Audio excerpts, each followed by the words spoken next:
Good morning, class 5. How are you all? Hope you all are fit and fine. So, students, today I am here with a new chapter, chapter 11, fuels. In this chapter, we are going to learn about fossil fuels like coal and petroleum, alternative fuels, non-polluting vehicles, using fuels causes pollution, and conserving the fossil fuels. Okay, so let's start. Anjum and her father were returning home from the market. तो एंजम और उसके पापा दोनों market से लौट रहे थे। On the way their car run out of petrol. तो उनके गाड़ी का पेट्रोल उस रास्ते में जब आ रहे थे तो उस टाइम अपने गाड़ी का पेट्रोल जो है ऑलमोस्ट खत्म होने वाला था। They stopped at a petrol station. तो लोग एक पेट्रोल स्टेशन में रुके थे। There was a long queue of vehicles waiting for petrol. तो वहाँ पे गाड़ी का एक लंबा लाइन लगा हुआ था जो कि पेट्रोल लेने के लिए इंतजार कर रहे थे।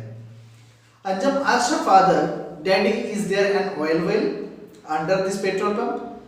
तो अंजम को थोड़ा सा क्यूरियोसिटी हो रहा था और वो अपने पापा से पूछे कि पापा क्या इस पेट्रोल पंप के नीचे एक ऑयल वेल लगा हुआ है, जैसे कि ट्यूबवेल होता है, हम लोग हैंड पंप जो होता है उससे पंप करते हैं तो पानी निकलता है।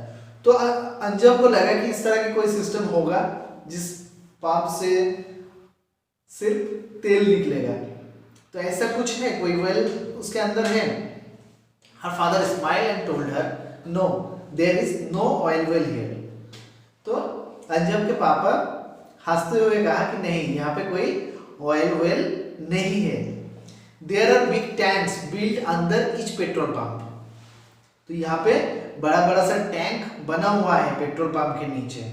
वेयर दे स्टोर पेट्रोल, जिस टैंक में पेट्रोल स्टोर करते हैं। See that big tanker there, he pointed to a big tanker parked near by.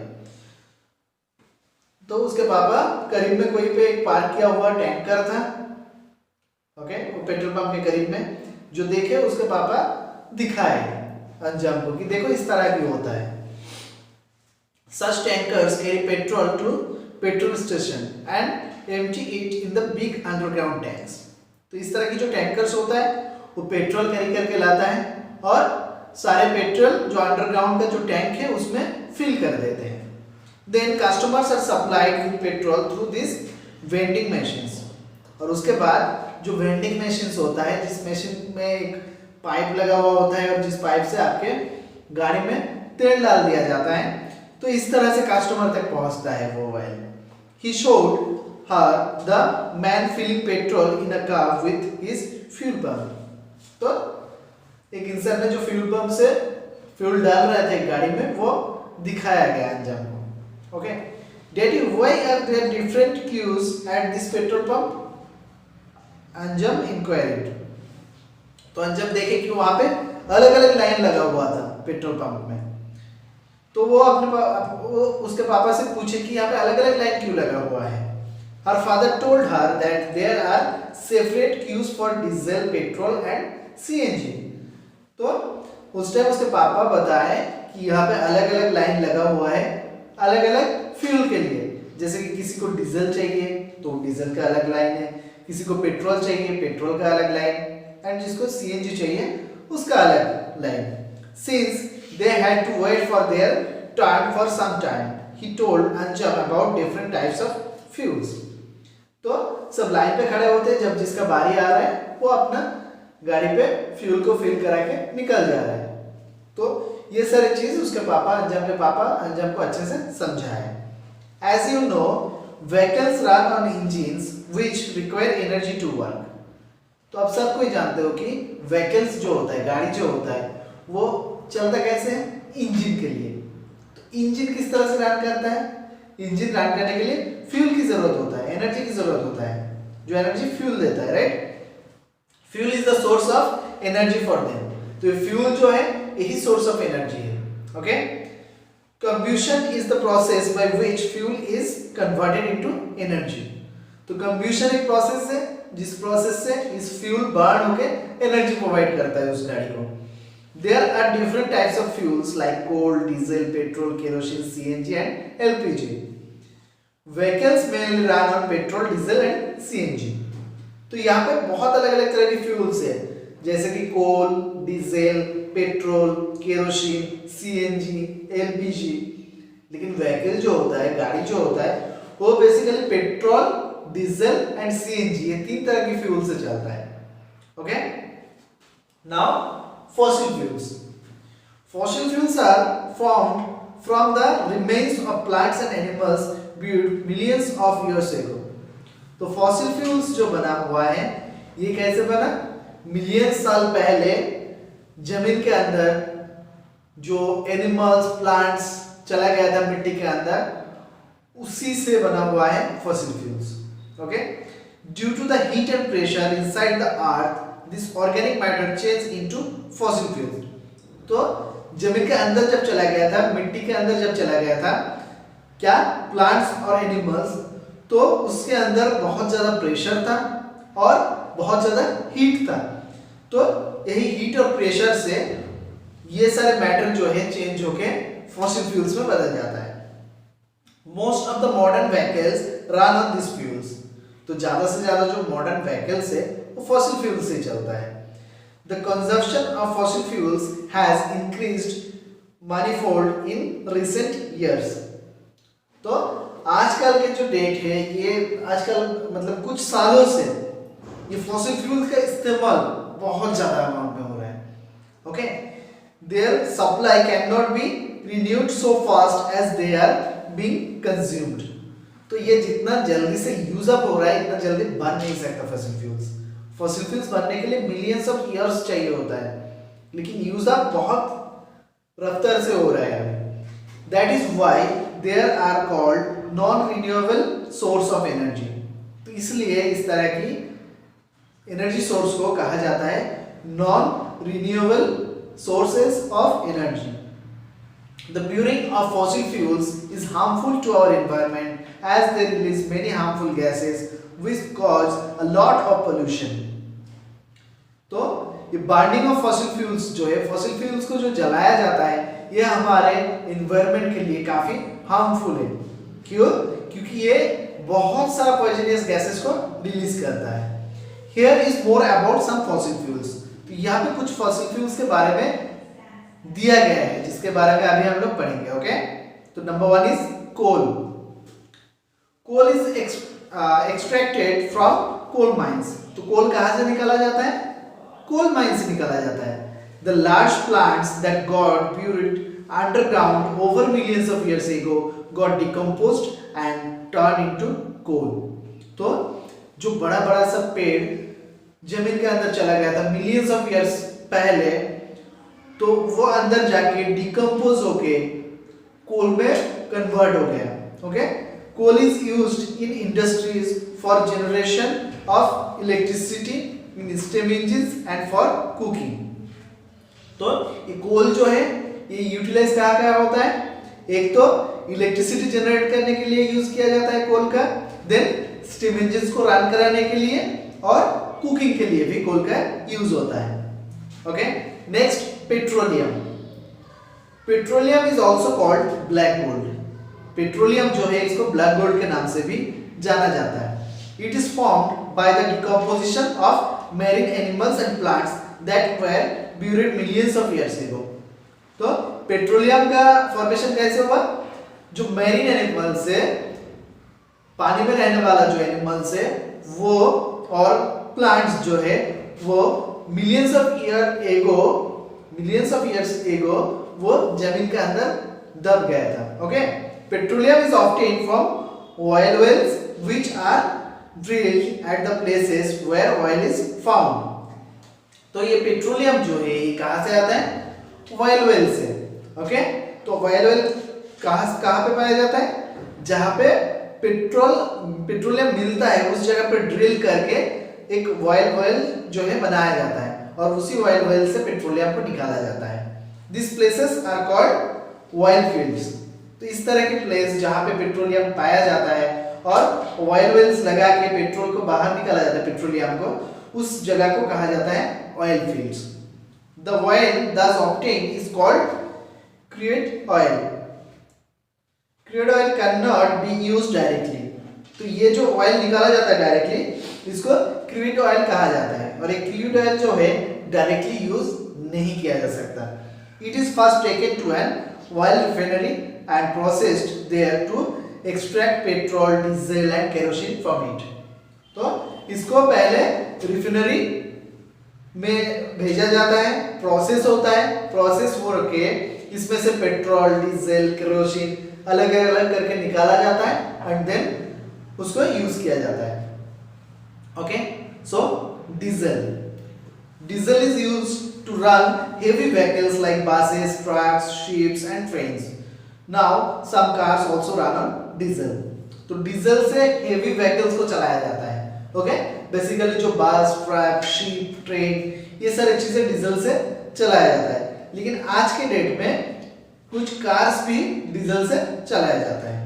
Next आता है petrol. Petrol is more expensive than diesel. Petrol is used in cars, two wheelers etcetera. तो petrol जो है वो काफी महंगा पड़ता है डीजल के अकॉर्डिंग, एंड पेट्रोल को बेसिकली कार में और टू व्हीलर्स में यूज किया जाता है। Next kerosene. Kerosene is used in stoves for cooking.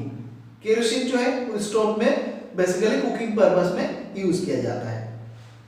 Next aviation turbine fuel, जिसका शॉर्ट फॉर्म है ATF। Aviation turbine fuel is the most expensive among all fossil fuels.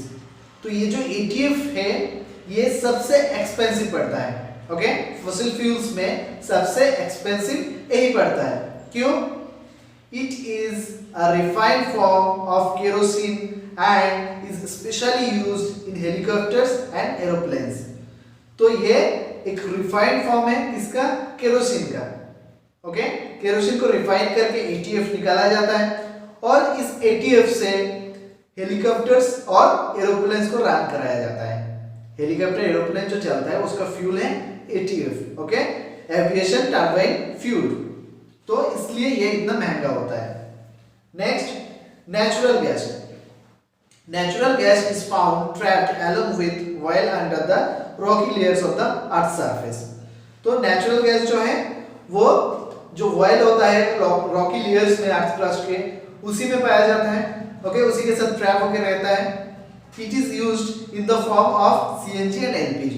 तो natural gas जो है इसको दो फॉर्म में यूज किया जाता है, one is CNG and another one is LPG।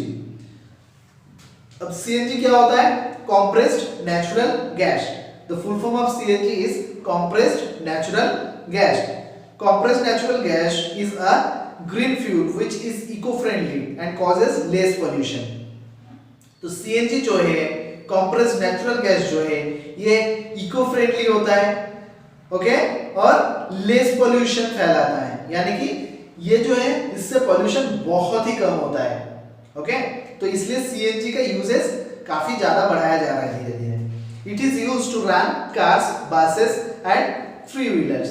तो बेसिकली ये जो CNG है इससे कार को, बस को और थ्री व्हीलर्स जो होता है उसको रन कराया जाता है। नेक्स्ट LPG जो है, the full form of LPG is liquefied petroleum gas. Okay, liquefied petroleum gas is used in cars that have special fittings for LPG cylinders। LPG is mostly used for cooking। तो ये LPG gas जो है, यानी कि liquefied petroleum gas जो है, इसको basically वही कार में यूज किया जा सकता है जिसमें स्पेशल LPG सिलेंडर फिट किया हुआ हो। अदरवाइज LPG ज्यादातर यूज होता है कुकिंग पर्पस में। घर पे जो कुक करने वाला जो गैस, जिस गैस से हम लोग खाना बनाते हैं, वो LPG सिलेंडर होता है। ओके, सो फॉसिल फ्यूल्स समझ में आ गया होगा। Next alternative fuels. Fossil fuels take millions of years to form. Fossil fuels जो है वो बनने के लिए मिलियंस ऑफ इयर्स चाहिए होता है, right? So they can not be replaced easily once their stock on the earth finishes. तो अर्थ में इसका स्टॉक अगर खत्म हो गया तो बहुत जल्दी तो ये नहीं बन पाएगा, क्योंकि बनने के लिए मिलियंस ऑफ इयर्स चाहिए। Therefore, it is better that we look for alternative sources of energy which may be used as fuel। इसलिए फॉसिल फ्यूल्स के ऑल्टरनेटिवली हमें कुछ फ्यूल देखना है जो कि हमें एनर्जी दे सकते हैं और फॉसिल फ्यूल्स की जगह पे उसका अलग यूज कर सकते हैं। Here are some renewable sources of energy whose stock can be replaced when they get finished. तो यहाँ पे कुछ रिन्यूएबल सोर्सेस बताया गया है एनर्जी का जो कि रिप्लेस्ड हो सकता है, जबकि फॉसिल फ्यूल्स का स्टॉक फिनिश हो जाए, खत्म हो जाए तो ये रिप्लेस किया जा सकता है। They are environment friendly as they are non polluting fuels. और इसके साथ साथ ये जो अल्टरनेटिव फ्यूल्स है ये इन्वायरमेंट फ्रेंडली भी होता है, यानी कि नॉन पोल्यूटिंग फ्यूल में काउंट होता है ये। Okay, the energy from the sun is called solar energy and is used for many purposes. तो सन से जो एनर्जी आता है जिसको सोलर एनर्जी के नाम से हम लोग जानते हैं, ओके, ये बहुत सारे पर्पसेस में यूज होता है। It is converted into electric energy by solar panels. तो ये जो सोलर एनर्जी है, सोलर पैनल लगा के सोलर पैनल लगा के इसको इलेक्ट्रिक एनर्जी में भी कन्वर्ट किया जाता है। We get wind energy from moving air. जो एयर मूव कर रहा है, मूविंग एयर से हम लोग विंड एनर्जी भी बना सकते हैं। It is generated using wind mills. तो ये जो विंड एनर्जी है इसको जनरेट कैसे किया जाता है? विंड मिल्स की मदद से। The energy from water is called hydro power energy. तो पानी से जो एनर्जी हमें मिलता है, जैसे कि टरबाइन घुमा के, डैम बना के ऊपर में जो छोटा छोटा गेट लगा के, गेट से पानी नीचे गिरा के वहां पे टरबाइन लगा के घुमा के जो एनर्जी प्रोड्यूस होता है, हाइड्रो इलेक्ट्रिसिटी प्रोड्यूस किया जाता है इस तरह से। ओके, सो वाटर एनर्जी जो है उसको हम लोग हाइड्रो पावर एनर्जी कहते हैं। It is generated in a dam. तो ये एक डैम में जनरेट किया जाता है। Geothermal energy is obtained from inside the earth. Geothermal energy जो है वो कहां से मिलता है? वो इनसाइड द अर्थ के इनसाइड से उसको ऑब्टेन किया जाता है। Biodiesel and bio alcohol are obtained from plant and animal matter. तो बायोडीजल और बायो अल्कोहल जो है वो प्लांट और एनिमल मैटर से बनाया जाता है। Okay, cow dung is used to make biogas called gobar gas which is used in cooking and lighting house. तो काउ डंग से बायोगैस बनाया जाता है जिसको गोबर गैस के नाम से हम लोग जानते हैं। और ये गोबर गैस जो है इससे कुकिंग भी किया जा सकता है और हाउसेस में लाइटिंग भी किया जा सकता है। ओके, सो अल्टरनेटिव फ्यूल्स समझ में आ गया। फॉसिल फ्यूल्स के अल्टरनेटिवली जो जो फ्यूल्स हम लोग यूज कर सकते हैं जो नॉन पोल्यूटिंग हो और उसके साथ ही साथ जो रिन्यूएबल भी हो, खुद से मतलब कभी खत्म ही ना हो, ऐसे energy. Okay, next, non polluting vehicles. Bicycles and cycle rickshaws are non polluting vehicles. तो बाइसाइकिल जो साइकिल चलाते हैं, जो रिक्शा होता है, ये सारे जो है नॉन पोल्यूटिंग व्हीकल्स हैं। They are environment friendly and a good means of exercise too. तो ये इन्वायरमेंट फ्रेंडली भी होता है, क्यों? क्योंकि ये कोई पोल्यूशन नहीं फैलाता और साथ ही साथ ये जब आप करते हैं, रिक्शा चलाते हैं या साइकिल चलाते हैं, तो आपके बॉडी में एक बहुत अच्छा एक्सरसाइज भी हो जाता है। Cycle rickshaws and bicycles do not need fuel to run. तो साइकिल रिक्शा और बाइसाइकिल जो है इसको चलाने के लिए फ्यूल की जरूरत नहीं पड़ता। They run on human power. ये जो चलता है ह्यूमन पावर से चलता है, यानी कि आपके ताकत से चलेगा साइकिल चाहे rickshaw. They are pulled by humans. इसको ह्यूमन द्वारा चलाया जाता है। Bicycles and cycle rickshaws are used to travel short distances.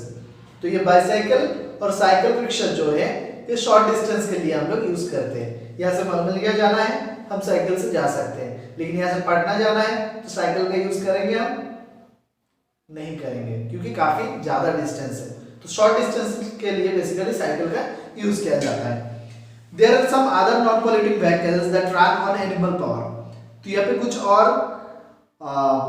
Vehicle का नाम बताया जा रहा है जो कि एनिमल पावर से ही चलता हो और नॉन पोल्यूटिंग भी हो। They are more commonly found in villages. ज्यादातर इस तरह की जो व्हीकल्स है वो गांव में ही मिलता है। टोंगस आर पुल्ड बाय हॉर्सेस। तो टोंगस एक व्हीकल्स है जो कि हॉर्स से चलाया जाता है।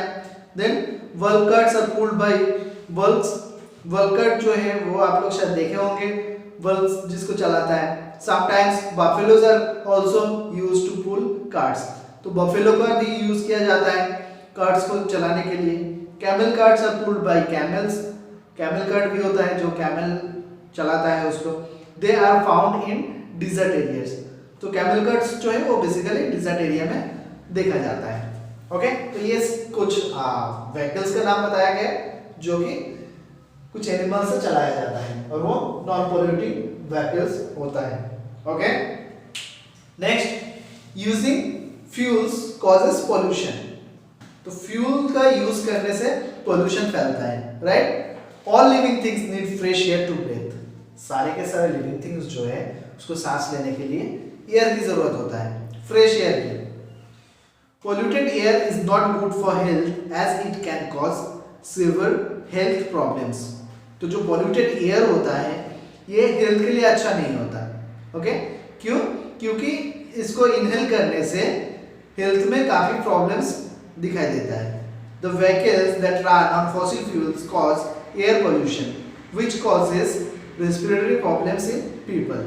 तो जो vehicles fossil fuel से रन होता है ये एयर को पोल्यूशन कर देता है और उस पोल्यूटेड एयर से सांस लेने के कारण रेस्पिरेटरी प्रॉब्लम होता है। ओके, जो रेस्पिरेटरी ऑर्गन है हमारा सांस लेने वाला जो ऑर्गन है उसको डैमेज कर देता है, उसमें प्रॉब्लम क्रिएट होता है।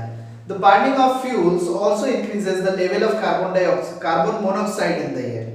तो फ्यूल को जो बर्न करते हैं वो कार्बन मोनोऑक्साइड जो होता है हवा में उसका अमाउंट भी बढ़ा देता है।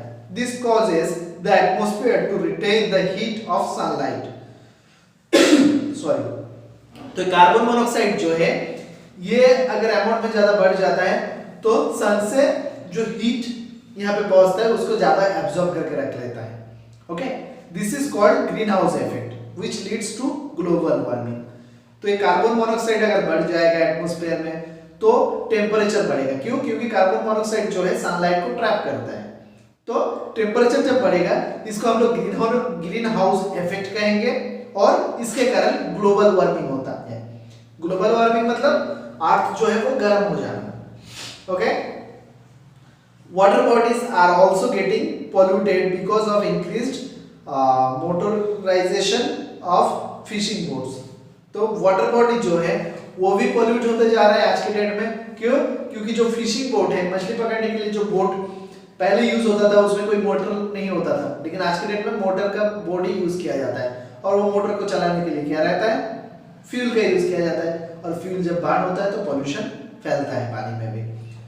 Oil spills from ships also add to pollution and harm the animals and plants living in water. तो जो ऑयल जो फैलता है शिप से, जो ऑयल स्पिल्स होता है वो भी पोल्यूशन फैलाता है और उस पानी में रहने वाला एनिमल्स और प्लांट्स के लिए बहुत ही हार्मफुल होता है वो। ओके, और next and last topic is conserving fossil fuels. Fossil fuels को किस तरह से हम लोग कंजर्व कर सकते हैं। Due to the rise in demand and depletion of the supply, fossil fuels are getting costlier day by day. तो आज के डेट में डिमांड जो है वो बढ़ते जा रहा है। क्यों? फॉसिल फ्यूल्स का, क्योंकि पहले अगर आपके गांव में 5 बाइक था तो आज देखोगे 50 बाइक हो गया है, यानी कि जो व्हीकल्स है वो बढ़ रहा है। तो व्हीकल्स बढ़ेगा तो उसको चलाने के लिए फ्यूल्स चाहिए और फ्यूल्स का जो जनरेट होना वो तो इतना जल्दी नहीं हो सकता। फॉसिल फ्यूल्स को तो डे बाय डे खत्म होते जा रहा है क्योंकि ये फिर से बनने के लिए मिलियंस ऑफ ईयर्स की जरूरत होता है, 1-2 दिन में नहीं बन जाता, राइट। तो जिस रफ्तार से हम लोग इसका यूज कर रहे हैं उस रफ्तार से बन नहीं पा रहा है, तो इसलिए ये खत्म होने जा रहा है और साथ ही साथ इसका जो कीमत है वो भी बढ़ रहा है। We should try to conserve fossil fuels as much as possible. तो हमें fossil fuels बचाना चाहिए जितना से जितना हम लोग बचा सकते हैं। In some cities, the means of public transport like buses and auto rickshaws run on the clean non-polluting fuel CNG. तो कुछ शहर में पब्लिक ट्रांसपोर्ट जो बस ऑटो रिक्शा जो चलाया जाता है उसमें नॉन पोल्यूटिंग फ्यूल का यूज किया जाता है, सीएनजी का यूज किया जाता है। Some countries have cars and buses that run on batteries which can be charged by solar energy. तो कुछ देश में जो कार है, बस है, ओके, उसको बैटरी से चलाया जाता है और उस बैटरी को चार्ज कहाँ से किया जाता है? सोलर एनर्जी से। They cause less pollution and दस आर एनवायरमेंट फ्रेंडली। तो ये जो इस तरह की जो गाड़ी है ये बहुत कम पोल्यूशन फैलाता है, ओके, और कम पोल्यूशन फैलाने के साथ साथ ये फॉसिल फ्यूल का भी यूज नहीं हो रहा है, सोलर एनर्जी का यूज हो रहा है। सोलर एनर्जी कभी खत्म होगा नहीं होगा, सोलर एनर्जी हमेशा मिलता रहेगा, ओके। तो फॉसिल फ्यूल को सेव भी किया जा रहा है और पोल्यूशन भी कम फैलाया जा रहा है। Here are some ways in which we can conserve fossil fuels and help in cleaning our environment. तो यहाँ पे कुछ तरीके बताए गए हैं जिससे हम लोग फॉसिल फ्यूल को बचा सकते हैं, यानी कि कम कम यूज कर सकते हैं, उसका ऑल्टरनेटिवली दूसरा चीज यूज कर सकते हैं और हमारे इन्वायरमेंट को भी साफ रख सकते हैं। तो क्या करना है? Number 1, for short distance work और यूज बाईसाइकिल। थोड़ा दूरी पे जाना है तो या तो पैदल जाओ, अदरवाइज बाईसाइकिल का यूज करो, ना कि गाड़ी निकालो, ना कि बाइक निकालो, okay. For long distance use public transport like buses, trains etcetera instead of using private cars. जब आप ज्यादा दूर तक जाना है तो पब्लिक ट्रांसपोर्ट जो है उसका यूज कीजिए, ना कि खुद का गाड़ी निकाल के आप जाएं। आप अपना गाड़ी अगर निकल के जाएंगे तो सिर्फ आपके लिए वो गाड़ी रन करेगा और उतना फ्यूल वो जलाएगा और एनवायरनमेंट में पोल्यूशन फैलाएगा। वही अगर आप बस से जाते हैं तो बस जो है वो तो चलना ही है, वो खुद चलेगा, आप जाओ ना जाओ वो खुद तो चलेगा। तो उसमें अगर आप चले जाते हो तो वो फ्यूल उतना ही जलाता है और पोल्यूशन भी उतना ही करता है, ओके। तो ज्यादातर लॉन्ग डिस्टेंस के लिए हमें पब्लिक ट्रांसपोर्ट का यूज करना चाहिए। While travelling by car switch off the engine at traffic lights. जब आप कार से ट्रैवल कर रहे हो, अपने कार से जब आप ट्रैवल कर रहे हो तो जब आप ट्रैफिक पे रुके हुए हो, जैसे टाउन में जो होता है ना ट्रैफिक लाइट्स होता है, वहां पे जाकर आपको सिग्नल अगर नहीं होता है तो आपको रोकना पड़ता है। तो सिग्नल नहीं है, अगर ज्यादा टाइम लग रहा है तो उस टाइम आप इंजन को ऑफ कर दो तो फ्यूल बर्न नहीं होगा उतना time. Minimize the use of air conditioners in cars. Car में अगर एसी है, एसी वाला कार अगर है तो एयर कंडीशनर जो एसी जो आप चलाते हैं उसको कम चलाइए, ओके, क्योंकि वो भी फ्यूल को बर्न कराता है और उसके साथ साथ वो एसी चलने के लिए भी पोल्यूशन एक्स्ट्रा फैलता है, okay. Get your vehicle serviced regularly to improve its fuel efficiency. आप जो गाड़ी आपका पर्सनल जो कार है उसको टाइम टू टाइम सर्विसिंग कराना जरूरी है कि वो खराब ना हो जाए। खराब होने से क्या करता है, एक तो पोल्यूशन फैलाता है और दूसरा ज्यादा फ्यूल कंजर्व करता है, ओके। तो दोनों से बचाना है आपको। नेक्स्ट लास्ट पॉइंट जो है, get pollution control check done for your vehicles regularly. तो पोल्यूशन कंट्रोल चेक जो है उसको रेगुलर बेसिस पे करने हैं व्हीकल का, ओके, कि कितना पोल्यूशन फैला रहा है। अगर ज्यादा पोल्यूशन फैला रहा है तो उसके ऑल्टरनेटिवली उसको कुछ करना है, okay. So that much, I hope कि आप लोग बहुत अच्छे से समझ गए हैं। If you have any doubt then ask it through WhatsApp, through calling, and now you have to write down the hard words of this chapter and its meaning also, okay. After that just try to solve the short question answer. So for now, bye, have a good day.